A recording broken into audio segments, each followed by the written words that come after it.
Here are 5 tips to keep in mind when starting your own comic book.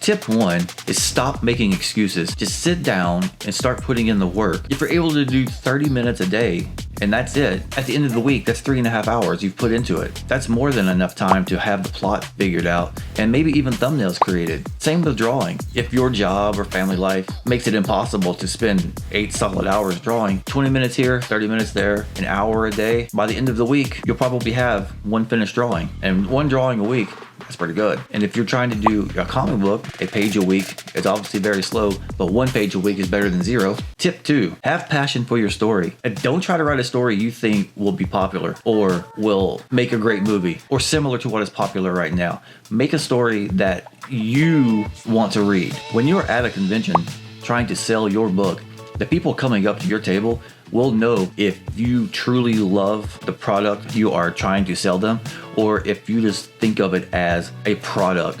Your story needs to be what you want to tell. If you're trying to fake it and just latch on to what is popular right now, when people come up to your table at conventions and want to talk to you about your story, they're going to know if you are completely faking it. If you are just trying to peddle a product. They want to know that you are passionate about what you are doing. If you're excited about your story, they'll get excited about your story.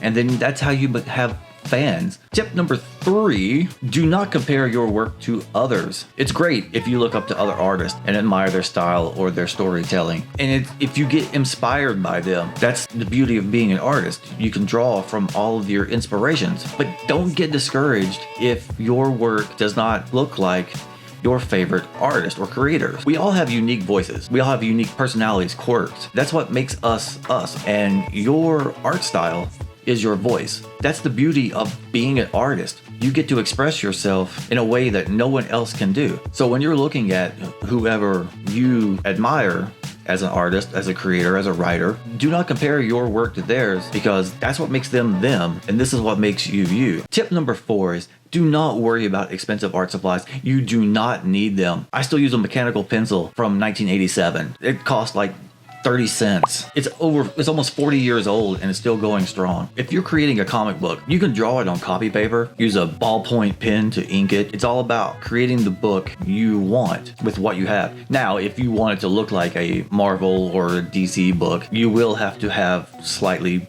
better supplies, drawing on bristle board, using indie ink, but that's later. Right now, just to get started, you do not need any of that. You simply need a pencil and a piece of paper. That's it. I mean, nothing more, nothing less. Well, okay, and passion.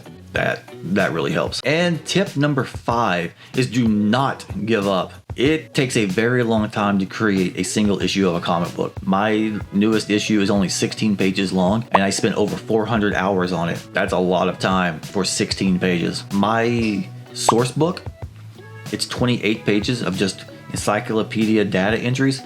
Well over 500 hours. You know how many copies of that I've sold?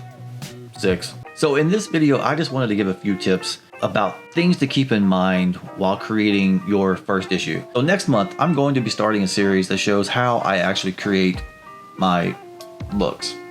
I'm going to start with how I plot, how I write the plots, how I format everything, and how I do thumbnails for the pages, how I pencil, ink, color, letter. And the part that will probably be the most interesting or the most useful will be how to do the pre-press, how you actually assemble the book in InDesign as a PDF to get printed. So when the books come back, the pages actually look like they're supposed to. Getting pages to print correctly is a lot more difficult than people let on. So I hope to have the first episode of that series out in January. That's the plan anyway. So this is like episode 0 of the upcoming How to Create a Comic Book series.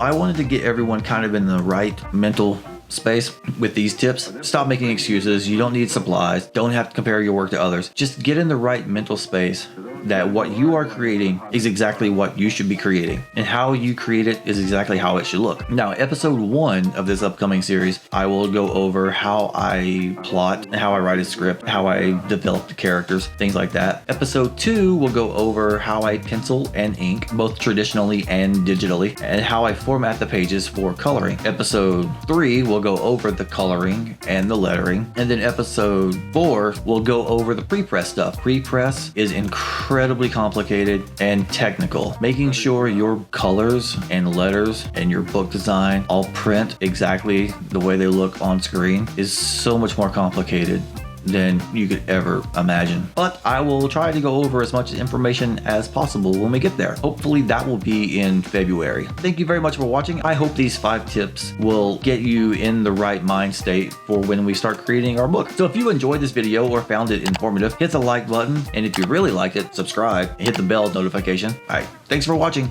Bye.